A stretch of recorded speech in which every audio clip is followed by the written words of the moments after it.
इतनी संख्या में सभी आए हैं, मैं आप सभी का अभिनंदन करता हूं, वंदन करता हूं, आप सभी को मैं नमन करता हूं।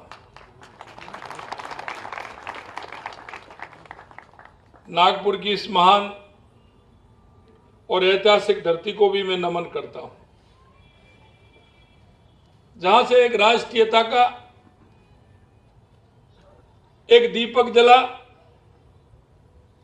एक बीजारोपण हुआ और मैं आज कह सकता हूं कि आने वाले समय में वो दीपक दुनिया को राह दिखाने का काम करेगा, ये भी मैं आपको विश्वास दिलाता हूं। हम सबको गर्व होता है क्योंकि हमारी सबसे बड़ा राष्ट्रीय स्वयंसेवक संघ का मुख्यालय यहां स्थित है। यहां से वो प्रभा बहती है जो दुनिया को दिखाने का काम करती है, दुनिया को रास्ता दिखाती है। आज नहीं कल निश्चित रूप से मैं कह सकता हूं दुनिया इस रास्ते पर चलेगी जो एक नागपुर से एक प्रभा बही है। मुझे खुशी है यहां स्थित गणेश टेकड़ी मंदिर में हाल के वर्षों में हुए नवनिर्माण में राजस्थान के बंसी पहाड़पुर का पत्थर भी लगा है। और यह जिक्र मैं आपसे इसलिए करना चाहता हूं कि उसी से राम मंदिर का निर्माण भी हो रहा है। मेरे प्यारे भाइयों, यह पत्थर राम मंदिर निर्माण के उपयोग में भी लाया जा रहा है और यह पवित्र बंधन ऐसा है, ये अयोध्या के राम मंदिर और नागपुर के गणेश जी मंदिर को जोड़ने का काम भी करता है। मैं इस पवित्र स्थान का भी अभिनंदन करता हूं, वंदन करता हूं। मैं राजस्थानी भाई बहन जो इधर विदर्भ क्षेत्र में, नागपुर क्षेत्र में रहते हैं, मुझे पता है। मैं अभी जलगांव में था। आज जलगांव में जब मैंने देखा, वहां की समाज ने मुझे धन्यवाद भी दिया और उन्होंने कहा कि पहली बार सभी समाजों ने मिलकर के, जो राजस्थानी समाज थे, उन्होंने मिलकर के आज राजस्थानी सकल समाज का आज स्थापना भी किया और उसका स्थापना का आज उद्घाटन भी उन्होंने करवाया और मेरे को 1 साल पहले निमंत्रण भी दिया कि ये हम 17 नवंबर को हर साल मनाने का काम भी करेंगे। मैं हमेशा कहता हूं, देश के हर कोने में जाने का मुझे मौका मिला है। पहले महामंत्री के रूप में जाता था, लगभग पूरे देश के हर प्रदेश में मेरे को जाने का मौका मिला। अब मुख्यमंत्री के रूप में मुझे जाने का मौका मिल रहा है। मैं जहां भी राजस्थानी भाई मिलते हैं, मुझे बहुत बड़ी खुशी होती है और खुशी मुझे इस बात की होती है कि अभी फिरोज साहब ने कहा था और ये बात सच है कि हम आकर के जहां आए हैं, हमारी जन्मभूमि से जो हमने कर्म भूमि बनाई है, उस कर्म भूमि में हम वहां के रहने वाले लोगों के साथ, वहां की समाज के साथ हमने सिर्फ व्यापार का धंधा नहीं रखा, हमने सामाजिक सरोकार में भी हमने उनका सहयोग करते हुए हमने सामाजिक सरोकार के कार्य भी किए हैं। अभी जब मैं जलगांव से निकला तो मेरे को यहां आने, क्योंकि लेट हो रहा था, यहां आने की जल्दी थी, लेकिन उन्होंने कहा कि नहीं, गौशाला चलना है। मेरे राजस्थानी समाज के बापना भाई हैं, उन्होंने गौशाला खोल रखी है और मैंने उस गौशाला को देखा तो 4000 गायें, जलगांवों में 4000 गांवों की गौशाला उन्होंने खोली।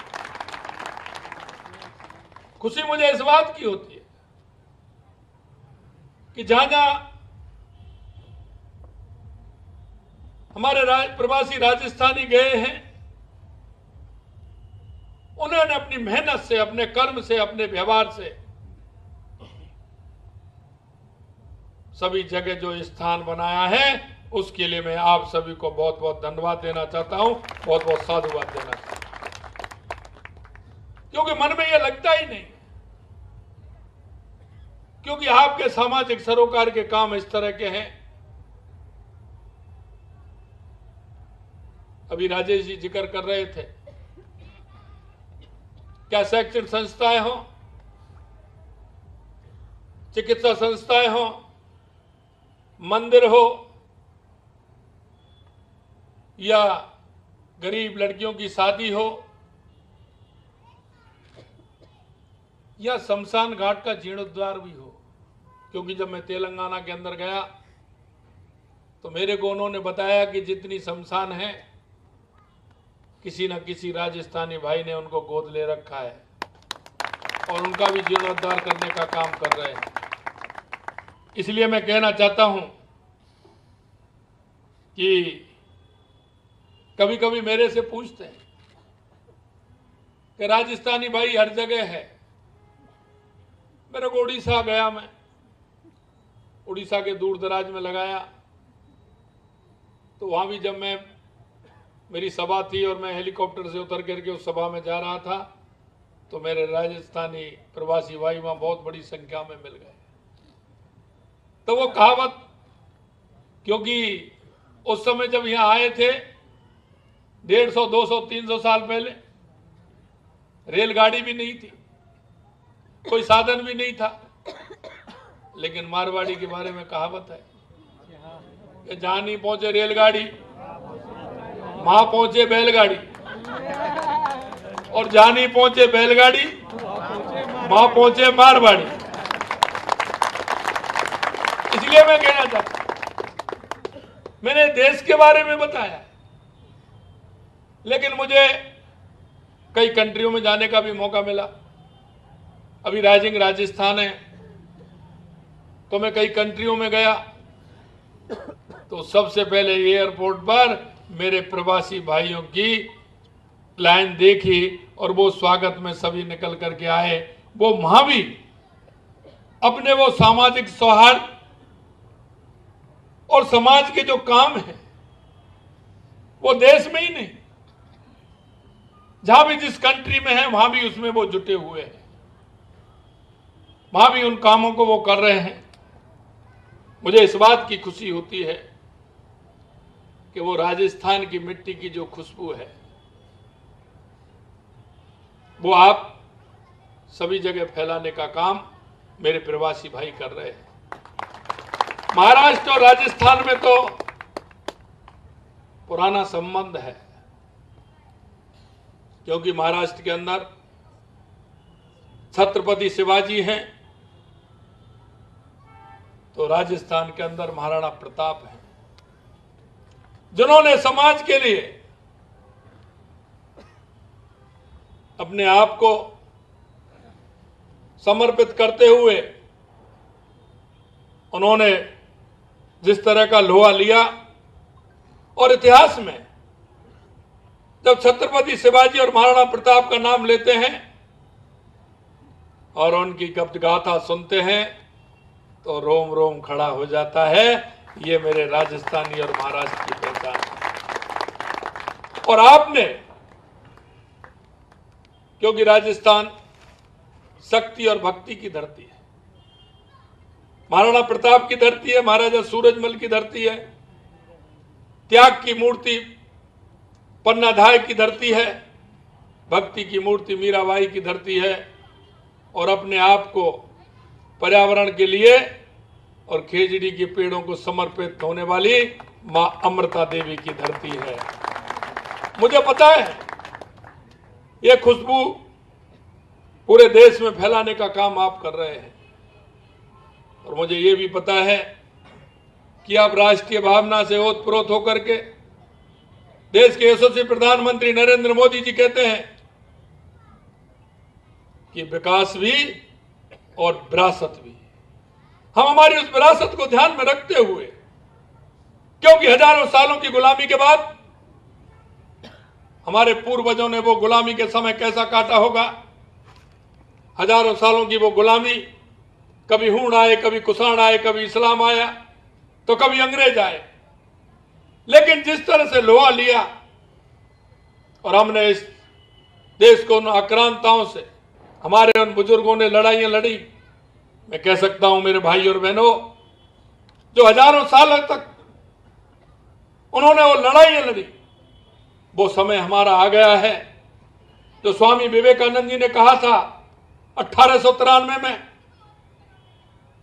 कि 21वीं सदी भारत की होगी।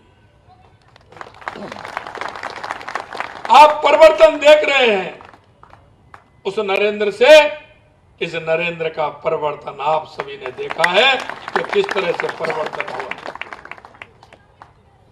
और यह परिवर्तन ऐसे नहीं हुआ। अभी हमारे 25 में 100 साल पूरे होने वाले हैं। मित्रों, मैं कहना चाहता हूं, अगर आप पीछे की तरफ जाओगे, विचार करोगे, तो हमारी कितनी पीढ़ियां फूक गई, कितने लोगों ने अपना त्याग, परिश्रम, बलिदान किया है। कितने लोगों ने आजादी के लिए, आजादी के बाद इस देश की इति को रखने के लिए, देश की संस्कृति को रखने के लिए अपने आप को आहूत कर दिया, अपने आप को समर्पित कर दिया। यह मैं इसलिए कहना चाहता हूं कि आज वो समय है, उस समय के अंदर हम सभी की भूमिका क्या होगी, यह हमें तय करना होगा। क्योंकि जब आजादी की लड़ाई लड़ी जा रही थी, तो जितने लोग आजादी की लड़ाई लड़ रहे थे, उससे कई गुना तमाशा भी देख रहे थे। वो तमाशा इसलिए देख रहे थे, उनको ज्ञान नहीं था, उनको भान नहीं था, उनको उनके परिवार से कहीं उनको फुर्सत नहीं थी, सिर्फ कमाने से फुर्सत नहीं थी। मैं आपसे एक ही कहना चाहता हूं मेरे भाई और बहनों, देश के यशस्वी प्रधानमंत्री नरेंद्र मोदी जी कहते हैं, यही समय है, सही समय है, यही समय है, सही समय है। और हमारा देश 2014 के बाद जिस तरह से आपने देखा होगा, मैं आपसे पूछना चाहता हूं, 2014 के बाद देश में कितना बड़ा परिवर्तन हुआ है, हुआ या नहीं हुआ, ये आप ही बताएं। 2014 के बाद कितना देश के अंदर परिवर्तन हुआ है। इसलिए मैं कहना चाहता हूं मेरे भाइयों बहनों, 2014 के बाद चाहे गरीब कल्याण की योजनाएं हो, या देश का विकास हो, या आतंकवाद, नक्सलवाद का खात्मा हो, या दुनिया में बढ़ता हुआ भारत का गौरव हो, ये आप सबने, हमने देखा है। 2014 से पहले देखना चाहते हैं तो हमारे बुजुर्ग मेरे सामने बैठे हैं। 2014 के पहले की स्थिति आपने देखी है। और मैं यही कहना चाहता हूं कि हमें परिश्रम की पराकाष्ठा करनी होगी। हम सबको एक एक को जागना होगा, एक एक को अपने काम में लगना होगा।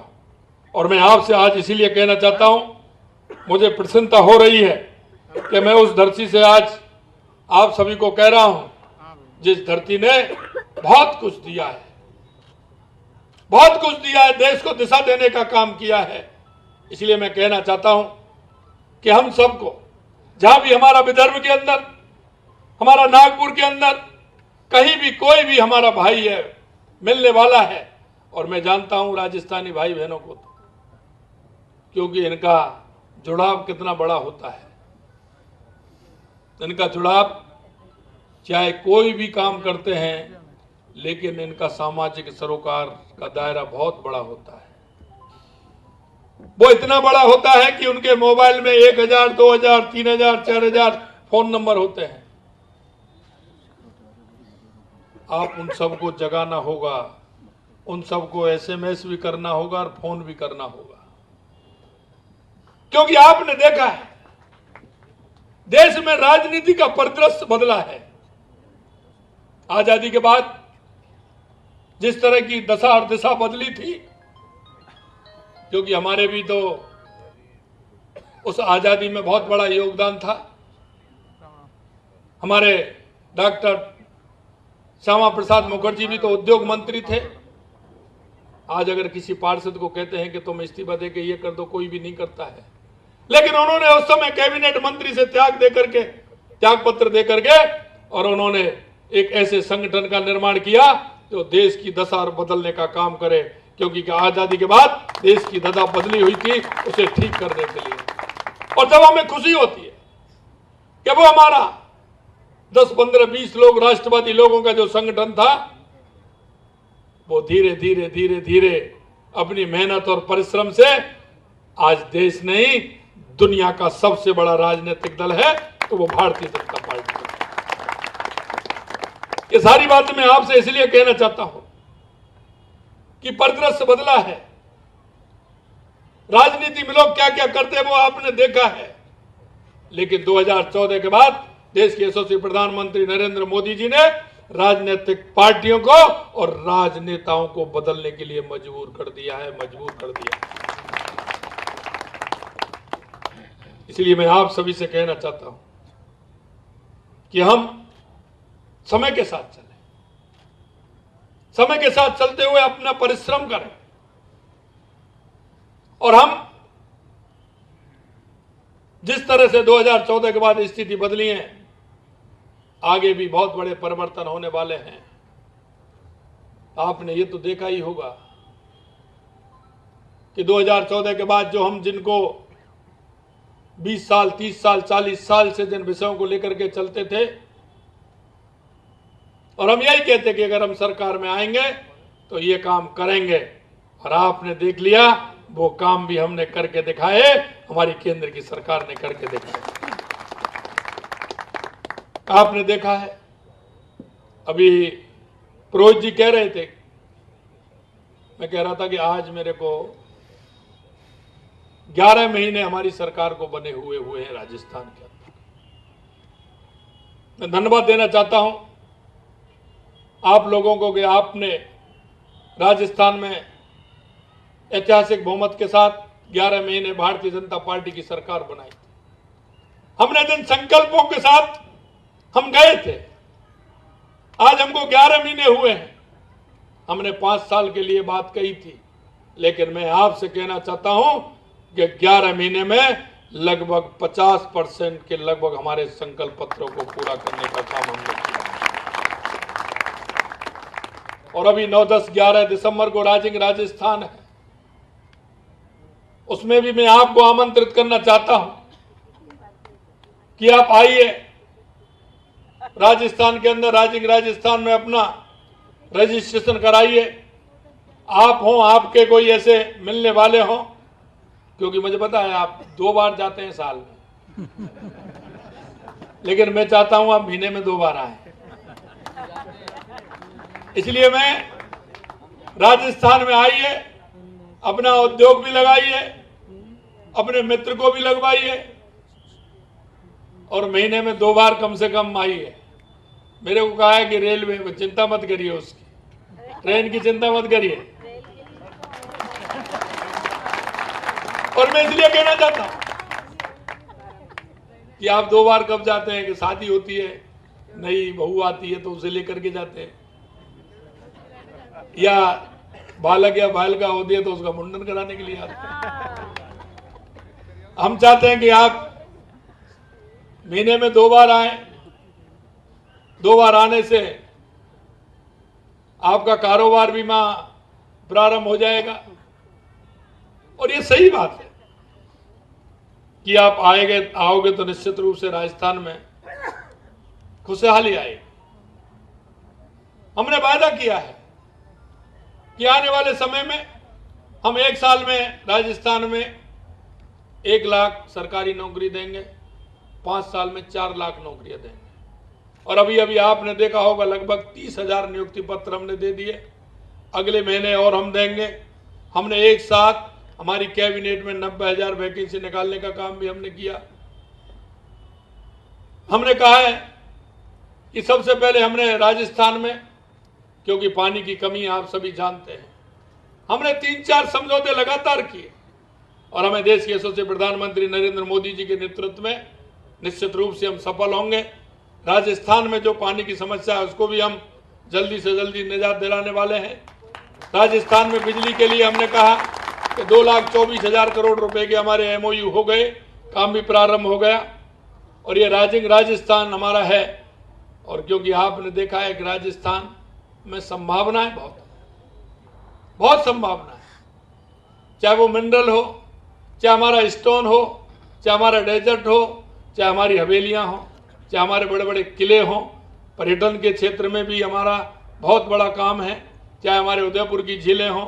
हमारा राजस्थान पर्यटन की दृष्टि से कहें तो पहले नंबर का है। आपका भी मन करता है कि राजस्थान में हम घूमने के लिए अपने क्षेत्र में जाएं और 4 दिन बिता करके आएं। मैं आपसे इतना ही कहना चाहता हूं कि आप आइए, अपना समय निकालिए। राजस्थान में हम आपकी इंतजार कर रहे हैं। अंत में मैं इतना कहना चाहता हूं मेरे भाई और बहनों कि हमारे यहाँ इसमें नागपुर नगरी के सभी प्रत्याशी हैं हमारे, तथा विदर्भ के सभी प्रत्याशी हैं, जहां आपके, क्योंकि सभी जगह इसमें हमारे प्रवासी भाई रहते हैं। जहां भी आपको लगता है वहां सभी को आप फोन भी करेंगे। अगर जाना हो सके तो 2 दिन है आपके पास, आप जा सकते हैं, उनसे बातचीत करके आ सकते हैं। क्योंकि इस देश को आगे बढ़ाने के लिए, प्रदेश को आगे बढ़ाने के लिए, इस प्रदेश को मजबूती प्रदान करने के लिए आज आवश्यकता है कि महाराष्ट्र के अंदर डबल इंजन की सरकार हो। आपने देखा है कांग्रेस के लोग हमेशा लूट और झूठ की बात करते हैं, अलग तरह की अफवाह फैलाने का काम करते हैं। आपने देखा होगा लोकसभा के चुनाव में आरक्षण की बात कही ना इन्होंने। अरे लोकसभा के बाद उसके बाद कोई आया क्या? किसी ने कोई बात छेड़ी क्या? ये तो चुनाव आते हैं तो कोई ना कोई नई अफवाह फैलाने का काम करते हैं। कांग्रेस हमेशा लूट और झूठ की दुकान खोलती है। कांग्रेस सही माने में कहें इस देश को बर्बाद करने का काम इस कांग्रेस ने किया है। कांग्रेस भ्रष्टाचार की जननी है, उसने भ्रष्टाचार जिस तरह से किया है, इसलिए मैं कहना चाहता हूं देश के यशस्वी प्रधानमंत्री नरेंद्र मोदी जी के नेतृत्व में हमारा देश आगे बढ़ रहा है, हमारे प्रदेश आगे बढ़ रहे हैं, इसलिए डबल इंजन की सरकार होना आवश्यक है। आप सभी से मैं राजस्थान से चल करके मैं आप सभी भाई बहनों के पास मैं इसलिए आया हूं कि आप सभी लोग इस भूमिका में, क्योंकि आप हमेशा राष्ट्रीयता की भावना, अपनी संस्कृति, अपने विचार को लेकर के चलने वाले हैं। मैं यही कहना चाहता हूं कि आप महाराष्ट्र की मजबूती के लिए, जन्मभूमि की मजबूती के लिए, कर्म भूमि की मजबूती के लिए आप भारतीय जनता पार्टी के और महायुति के जो हमारे प्रत्याशी हैं उनको ज्यादा से ज्यादा वोट देकर उनको जिताएं। ये मेरा आप सभी से निवेदन है। आपने जो मेरे को यहाँ लाड़ और दुलार और प्यार दिया है, निश्चित रूप से मैं अभिभूत हूँ। मन में वो शब्द नहीं है जो मैं आपसे कह सकूं, क्योंकि जो मेरे को आपने सम्मान दिया है। मैं इतना ही कहना चाहता हूं कि मैं जलगांव में भी कह के आया हूं और यहाँ भी कहना चाहता हूं। कहीं भी जाता हूं तो मेरे से को लोग कहते हैं कि साहब कहीं ना कहीं हमारा मिलने का कार्यक्रम कैसे होगा। मैं यहाँ की सरकार को आने दीजिए, मैं पत्र लिखूंगा।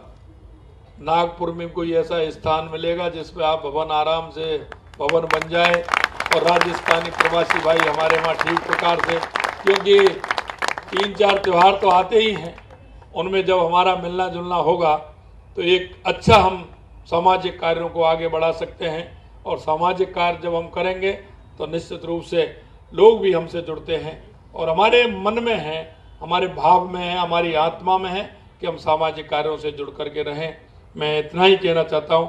पुनः आप सभी को मंच पर विराजमान में माननीय हमारे फिरोज साहब, माननीय गोयल साहब, माननीय हमारे मंत्री जी, तिवारी जी, सभी का मैं बहुत बहुत आभारी हूँ। आप सभी को बहुत बहुत धन्यवाद देते हुए मेरी वाणी को विराम देता हूँ। बहुत बहुत धन्यवाद। जय हिंद, जय भारत, जय राजस्थान, जय महाराष्ट्र।